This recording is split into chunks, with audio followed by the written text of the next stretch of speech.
We have no estimate on casualties whatsoever. There are no rumors, there's no speculation at this time. As I said, we're taking every appropriate measure to determine who is responsible. The FBI is leading this investigation. I'm not going to talk about anything that might involve intelligence matters, and I really think what's important right now is to focus on the search and rescue efforts that are underway, and I'd just like to have Chief Jester tell you what he knows thus far. The support efforts are being led by the Arlington County Fire Department with support from fire departments throughout the metropolitan Washington area. Their first goal is to knock down the fire. Once the fire is knocked down, then the search and rescue teams can then go in and then see what we find inside.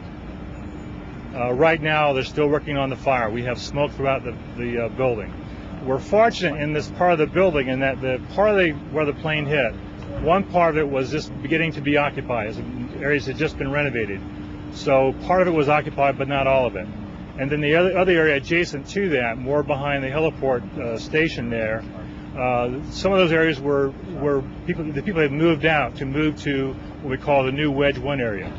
So some areas were not occupied to begin with. What we're trying to do now is get information about where people were in what office areas so we can assist the fire department. The impact was on the outer ring, which is the E ring. It appears though the plane went in to the E, D, and to the C ring. Not all the way through the C ring. But I haven't known that area, but it looks like at least 3 rings it went into. It's actually splitting the wedges. Part of it is in Wedge 1, and part of it is in Wedge 2. It's in the area of Carter 4. The heavy equipment would be used in a search and rescue because obviously we have collapsed building there, so they would be assisting the fire department in picking up objects. The service secretaries have been accounted for, the chairman has, and the vice has. The vice has been in the building with the secretary. The chairman was out of town on his way back. The vice chairman has been in the building with the secretary since this morning. To be utterly clear, you cannot account for the heads of the military services at this time? I will come back to you on that. We'll confirm it. Executive never left the building.